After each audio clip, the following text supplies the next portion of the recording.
Dia ada cara juga skill masak ni, dia tak boleh sekadar masak je, letak telur, letak roti dah tak boleh. Mesti kena tekan. Okey, roti contoh tebal kan. So kita kena nipiskan sikit daripada asal, separuh pada tu. Kalau kita biarkan tebal, orang makan pun bila bawa balik, contoh guna bekas ke apa kan, makan bawa balik, lepas 2 jam mesti keras. Confirm. Inti tu kalau nak bagi sedap, kita kena letak kita punya paste lah untuk menghasilkan satu rasa yang berbeza. Macam kat sini sayur simple dia, saya tak letak banyak-banyak sayur.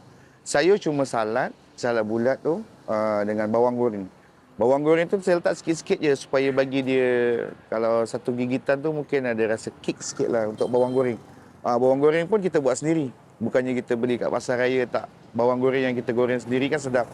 Saya jual John pendek je lah dulu kan. John pendek sekitar harga dalam RM4 kot. Dalam pun tak ada inti, tak ada apa, kosong. Telur saja semata. Lepas tu next bila ada permintaan untuk roti john yang panjang tu, saya cuba buat.